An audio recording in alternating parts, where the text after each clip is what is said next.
नमस्कार दोस्तों, आज डेट है 16 जनवरी और द हिंदू का हम सेकंड एडिटोरियल डबल इग्निमनी को डिस्कस करेंगे। डबल इग्निमनी, डबल का मतलब दोहरा, इग्निमनी मतलब बदनामी, अपयश, अपकीर्ति। ठीक है, मतलब पब्लिक में आपका अगर अब बदनामी हो रही है तो उसको बोलते हैं इग्निमनी। तो देखो, सबसे पहले हम कॉन्टेक्स्ट की बात कर लेते हैं। अमेरिका के राष्ट्रपति मिस्टर डोनाल्ड ट्रंप जो कौन सी पार्टी से जीते हुए हैं? रिपब्लिकन पार्टी से। रिपब्लिकन पार्टी जो है वो कंजर्वेटिव नेचर की है, अपनी जो वैल्यूज है उनको कंजर्व करने की ज्यादा कोशिश करती है। दूसरी वहां पर पार्टी है डेमोक्रेटिक पार्टी, जिससे वर्तमान के जो नए राष्ट्रपति जो 20 जनवरी को ओथ लेंगे मिस्टर जो बाइडेन, वो उनसे जीते हैं। और डेमोक्रेटिक पार्टी को माना जाता है लिबरल पार्टी। ये जो रिपब्लिकन पार्टी है ना, उसको ग्रैंड ओल्ड पार्टी के नाम से भी जाना जाता है। मतलब शुरुआत में यही पार्टी थी, बाद में इसी का विभाजन होता है। इसी का विभाजन के दौरान बाद में रिपब्लिकन और डेमोक्रेटिक इसी से अलग होती हैं। जो इसका मेन स्वरूप था वो सबसे प्राचीन पार्टी के रूप में अगर मानी जाती है तो ग्रैंड ओल्ड पार्टी रिपब्लिकन को ही बोला जाता है। ये कॉन्टेक्स्ट है। वहां के मिस्टर ट्रंप जो राष्ट्रपति रहे 2016 से 2020 तक, उनके ऊपर 2 बार इम्पीचमेंट प्रोसेस चल चुका है। तो उसके बारे में डिस्कस किया गया है कि प्रेसिडेंट मिस्टर ट्रंप ऐसे क्या उन्होंने किया कि उनके ऊपर 2 बार इम्पीचमेंट मोशन पास किया गया है। Second impeachment is an opportunity for Republicans to reassess the Trump presidency. दूसरी बार, सेकंड मतलब दूसरा, impeachment महाभियोग, इज एन अपॉर्चुनिटी मतलब अवसर है रिपब्लिकन्स लोगों के लिए, टू रीअसेस मतलब पुनर्मूल्यांकन ट्रम्प प्रेसिडेंसी का जो समय रहा उसका पुनर्मूल्यांकन करने का रिपब्लिकन के पास में एक अच्छा अवसर है। ये दूसरा महाभियोग। आउटगोइंग यूएस प्रेसिडेंट, आउटगोइंग मतलब होता है जाने वाला, जिनका जो टर्म है वो खत्म होने वाला है। US president Donald Trump has an entered the record books for being the only American president to be impeached twice. US president mister Donald Trump जिनका शासनकाल समाप्त होने वाला है, वो उस रिकॉर्ड बुक में आ गए हैं। वो पहले ऐसे अमेरिकन राष्ट्रपति बन गए हैं जिनको 2 बार इम्पीच किया जा चुका है। The moment of ignominy came after the House of Representatives. House of Representatives वहां की जो पार्लियामेंट कांग्रेस है उसके जो लोअर हाउस है उसको बोलते हैं हाउस ऑफ रिप्रेजेंटेटिव। जैसे हमारे यहाँ लोकसभा बोलते हैं, वैसे वहां पर Lok Sabha is equal to house of representative of America. Passed a motion of impeachment against him, किसके अगेंस्ट पास किया है? मिस्टर डोनाल्ड ट्रंप के। This time for incitement of insurrection. देखो, इंसाइटमेंट का अर्थ होता है उत्तेजना, और इंसरेक्शन का अर्थ होता है मतलब बगावत, विद्रोह। तो देखो, दूसरी बार में वर्तमान समय में जो ये इग्निमिनी मतलब ये जो आपके यहाँ पर अपयश का जो क्षण आया, वो क्यों आया? हाउस ऑफ रिप्रेजेंटेटिव ने दोबारा महाभियोग का प्रोसेस मोशन को पास किया है। क्यों किया है? कि इस बार उन्होंने, मिस्टर ट्रंप ने अमेरिका में बगावत, विद्रोह फैलाने का काम किया था। लोगों में उत्तेजना भर दी जिसकी वजह से लोगों ने विद्रोह कर दिया था। क्यों कर दिया था? Following the assault on the US Capitol building on January 6 by a violent pro Trump mob मतलब होता है उत्तेजित भीड़। मॉब का क्या अर्थ होता है? उत्तेजित भीड़। तो देखो क्या हुआ, ये सब क्यों हुआ? 6 जनवरी को एक बहुत ही प्रचंड लोगों ने जो ट्रंप से प्रेरित थे, ट्रंप के द्वारा उत्तेजित किए गए थे, उन लोगों ने, उस उत्तेजित भीड़ ने, विद्रोह करने वाली भीड़ ने यूएस की जो कैपिटल बिल्डिंग है उसके ऊपर आक्रमण कर दिया था। इसी चीज को लेकर के मिस्टर ट्रंप के ऊपर सेकंड इम्पीचमेंट प्रोसेस चलाए गए हैं। हिज फर्स्ट इम्पीचमेंट इन सितंबर 2020, पहला जो उनका इम्पीचमेंट था, सितंबर 2019 सितंबर में पहली बार उनके ऊपर इम्पीचमेंट चलाया गया था। क्यों चलाया गया था? Was for abuse of powers, मतलब उन्होंने पावर को अब्यूज किया था। ऑब्स्ट्रक्शन ऑफ जस्टिस, ये सब कारण over his dealings with Ukraine, जब यूक्रेन के साथ में वो डील कर रहे थे तब ये सब कुछ उन्होंने क्या किया था? इन सब चीजों के ऊपर काम किया था, और ये सब कुछ है जो डेमोक्रेसी के लिए सही नहीं है। And attempts by Congress to investigate the same, और जब कांग्रेस ने उनके ऊपर जांच करने की कोशिश की तो सेम तरीके का काम उन्होंने दोबारा किया। क्या किया? पावर को अब्यूज किया, मतलब पावर का दुरुपयोग किया और जस्टिस को, न्याय देने का जो एक प्रक्रिया है उसमें रोकने की कोशिश की। Yet he survived in office, लेकिन फिर भी वो अपनी ऑफिस में अपने पद पर बने रहे। क्यों बने रहे? Owing to a Senate acquittal. Acquittal का अर्थ होता है दोष मुक्ति। सीनेट वहां का जो अपर हाउस है, जैसे हमारे यहाँ राज्यसभा होता है वैसे वहां पर होता है सीनेट अमेरिका में। अमेरिका में जो सीनेट है उसकी सीटें फिक्स है, 100 सीटें होती हैं सीनेट में। अमेरिका में 50 स्टेट हैं और हर स्टेट को 2 सीट दी जाती है। देखो 2019 में भी अमेरिका के राष्ट्रपति मिस्टर डोनाल्ड ट्रंप के ऊपर चला था क्या? इम्पीचमेंट प्रोसेस, लेकिन वो पास नहीं हो पाया। उनके ऊपर वो जो भी आरोप लगाए गए थे वो सिद्ध नहीं हो पाए क्योंकि सीनेट ने उनको दोष मुक्ति करार दे दिया। सीनेट में उनका अच्छी पावर थी, अच्छे में वो मेजोरिटी में थे रिपब्लिकन्स, इसलिए सीनेट ने इस इम्पीचमेंट पावर को, इम्पीचमेंट जो प्रोसेस हुआ उसको पास नहीं होने दिया और वो अपने पद पर बने रह गए।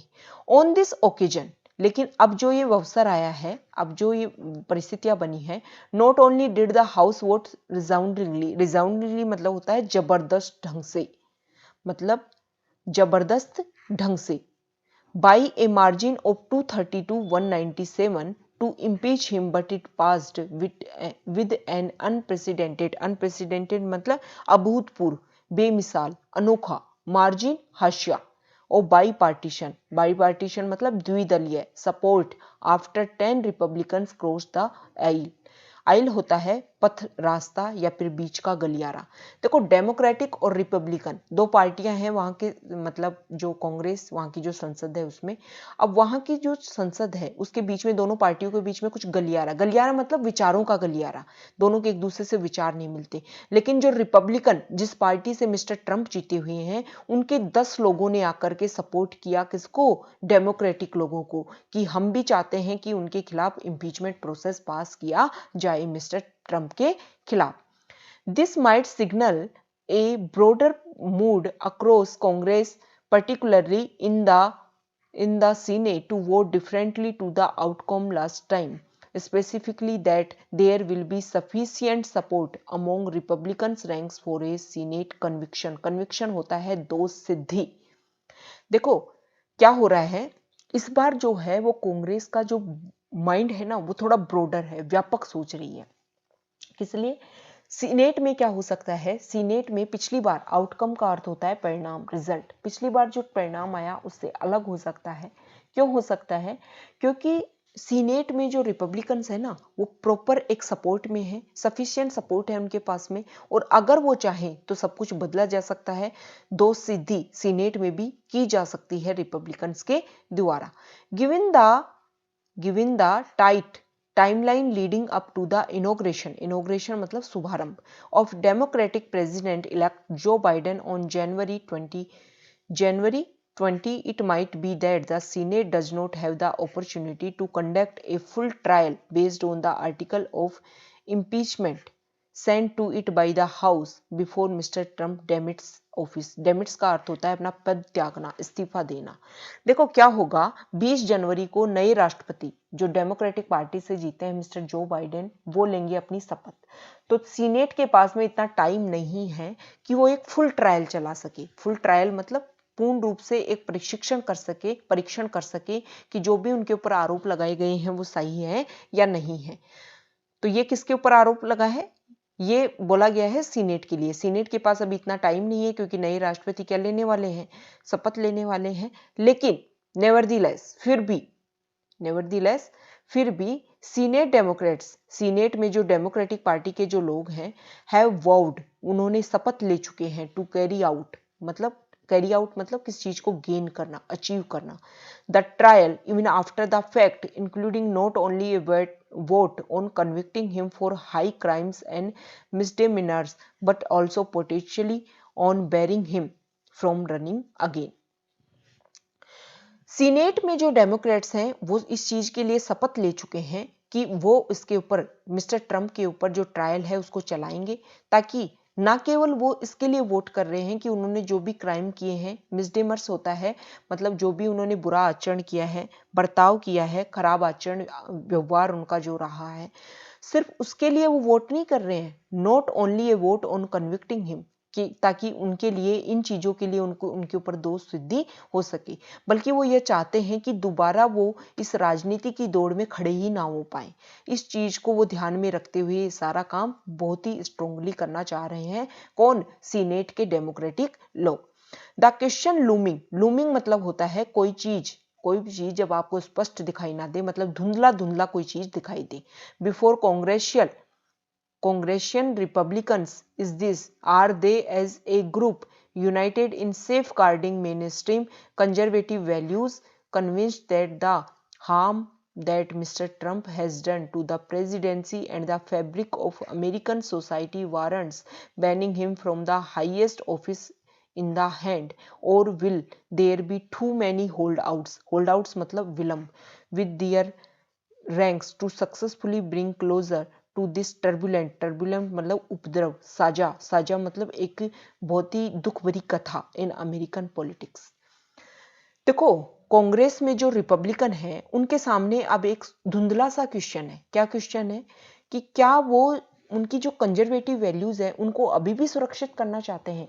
कंजर्वेटिव वैल्यूज की वजह से ये आश्वस्त हुआ, ये परेशानी क्रिएट हुई कि जो मिस्टर ट्रंप थे उन्होंने अपने शासनकाल के दौरान अमेरिका की जो सोसाइटी है ना उसके लिए बहुत सारी परेशानियां क्रिएट कर दी, और सबसे हाईएस्ट पद उनके पास था। रिपब्लिकन्स इस बात को भी मानते हैं कि उनके पास बहुत ज्यादा पद थे। वो चाहते तो अमेरिका की पॉलिटिक्स में जो ये उपद्रवी जो कहानी लिखी गई है ना वो कभी हो ही नहीं पाती। ये रिपब्लिकन्स के सामने क्वेश्चन है कि क्या वो इस तरीके की अमेरिका के जो पॉलिटिक्स में जो उपद्रव भरी जो कहानी हुई है उसको वो समय रहते हुए बंद कर सकते थे। क्या उन्होंने इसको बंद करने में, इसको खत्म करने में ज्यादा टाइम लगा दिया? क्या उन्होंने विलंब कर दिया? होल्ड आउट होता है विलंब करना। द आंसर ऑल्सो डिपेंड्स, अब इन क्वेश्चंस का जो उत्तर है वो इस चीज पर निर्भर करता है on what senate and house Republicans make of the broader movement that he has come to represent, a rowdy vicious campaign built on white privilege and regularly indulging मतलब होता है किसी चीज में व्यस्त होना, किसी चीज में लगे रहना, लिप्त होना।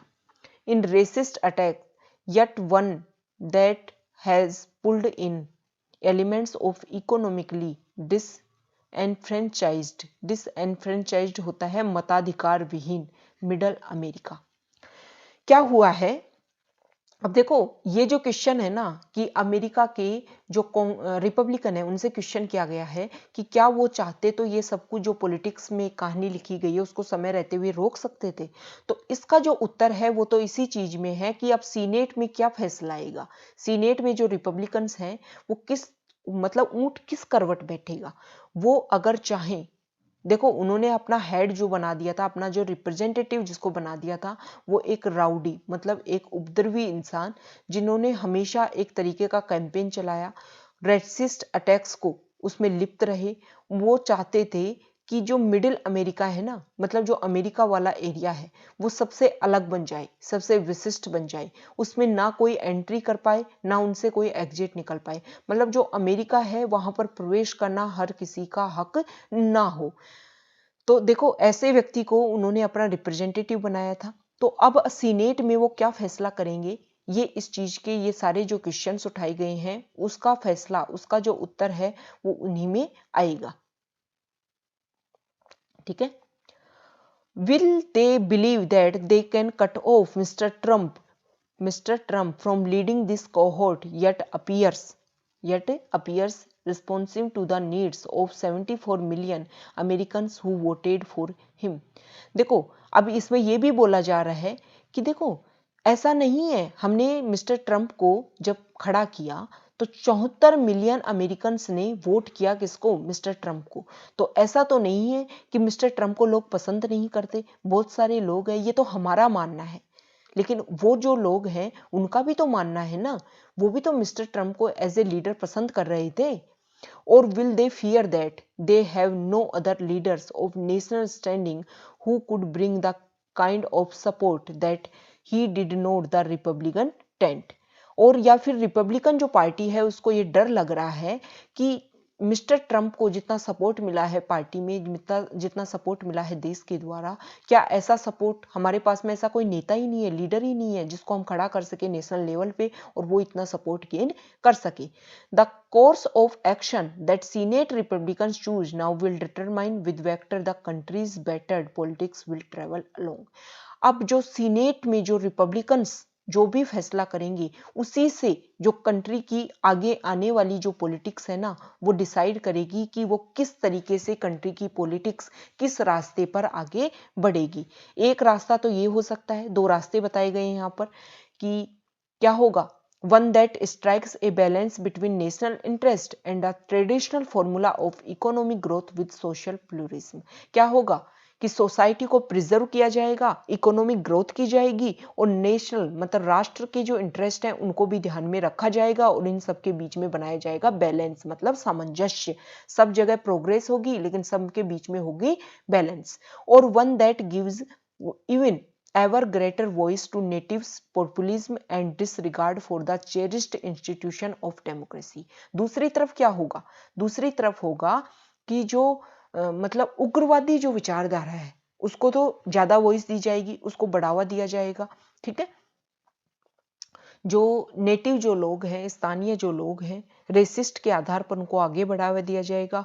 और जो डेमोक्रेसी के जो मतलब संपन्न जो इंस्टीट्यूशन है, संगठन है, उनका क्या किया जाएगा, डिसरिगार्ड, उनका किया जाएगा अपमान। तो देखो अब सीनेट मिस्टर ट्रम्प के ऊपर क्या फैसला करती है, सीनेट में जो रिपब्लिकन है वो क्या फैसला करते हैं, इसके ऊपर अब आगे की जो राजनीति है, आगे की जो पॉलिटिक्स है, आगे की जो भी विचारधारा है अमेरिका की, वो सब इस पर निर्भर करेगी कि क्या सब में सामंजस्य बन करके जो पॉलिटिक्स है वो आगे चल पाएगी या सब में विरोध होगा एक दूसरे का। और जो डेमोक्रेसी के जो ऑर्गेनाइजेशन है उनके बीच में जो सामंजस्य है उसको गड़बड़ा दिया जाएगा। ये दो तरीके की पॉलिटिक्स होगी आगे आने वाले समय में, ऐसा इस आर्टिकल में बोला गया है।